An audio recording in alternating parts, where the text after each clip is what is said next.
I'll start out with telling you that I am a child of God, and He called me and led me, held my hand for these last 88 years of my life. People have asked me, when were you saved? Well, I haven't really been able to say exactly when I've been saved. I was brought up in a Christian home. While I was growing up, I was not exactly considered a A1 student. In fact, I guess you might call me, I was a kind of a rebel. But I never got into real trouble. Those years, I did reflect Christ very well in my life. And I really never took my spiritual life very serious. It was just I went to church, I went to conventions of the young people, but it was just a tradition. But my relation with the Lord was not anything special.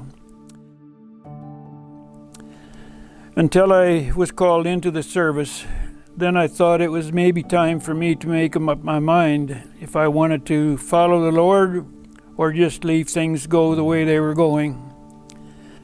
So I made my profession of faith just before I went to the service, and I really wanted to follow the Lord's ways.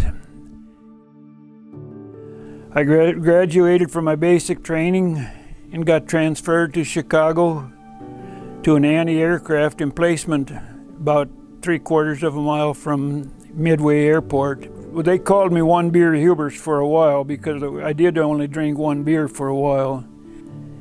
But that didn't take too long, and then it got to be 2 beers, 3, then starting to play cards.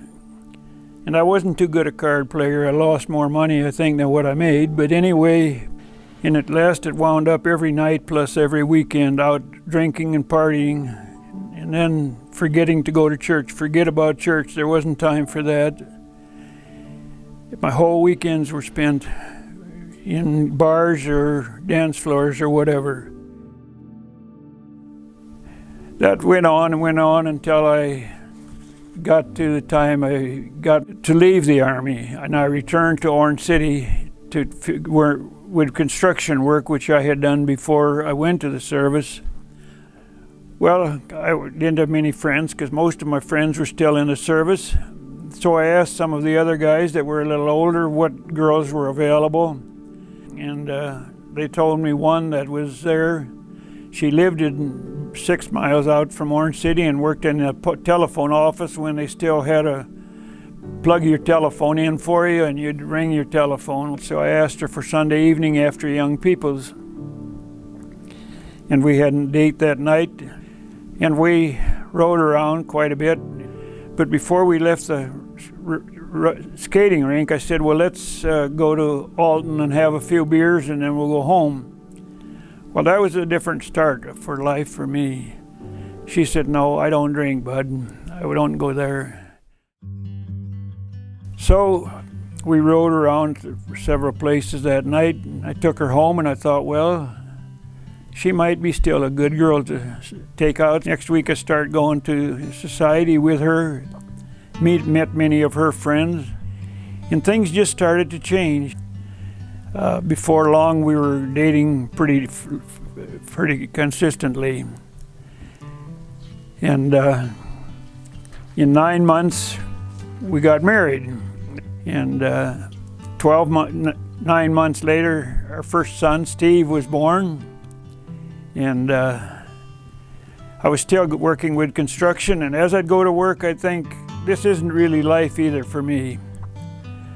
I said, my mom always wanted me to go to the Reformed Bible School in Grand Rapids when I graduated from high school, but that was not down my line.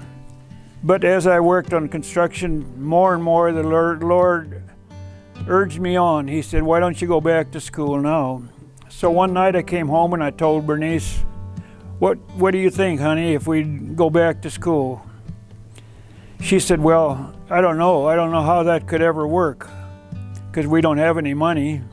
But if that's what you want to do, that's okay. You can go to school and we'll make it work.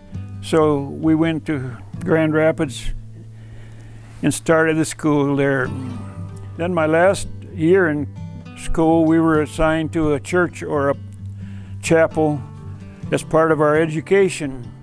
Then I graduated, and then the chapel offered me a full-time job in there, but I still wasn't convinced that I went to college to be a full-time missionary. So I told them I didn't want that job. I couldn't take it. It isn't in Grand Rapids too long, and I got a call from a friend in North Carolina who ran a hog operation there, and he wanted to move into the Midwest. So he moved to a town in northwest Indiana called DeMotte, Indiana. And he said, "You want to come there and work for me?" But after a year and a half working there, that didn't seem to be my place either. So one of the contractors from DeMotte found out that I was looking for work, so he offered me a job, which I accepted, and I worked for him and got used to working on houses rather than on churches and schools like I had before. But then I decided I wanted to do something, work for somebody else. I told my boss I was quitting, and he said, asked what I was going to do, and I told him I was looking at working for another company. He said, "Well, you're driving a pickup that now is 2 years old, and I'll give you a good deal on that, and I'll help you get started on your own." So that's where I am today. That's where I went on my own. And we were going to First Church at that time, and Bethel started, so we moved over to Bethel for a new church.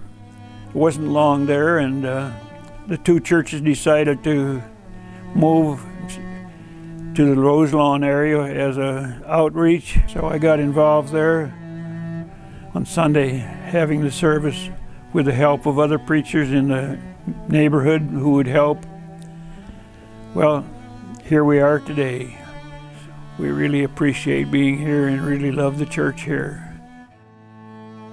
Married, and we've spent a lot of time volunteering with CWRC, and we went on about 30 different disaster places that we volunteered to, and we met many good friends there.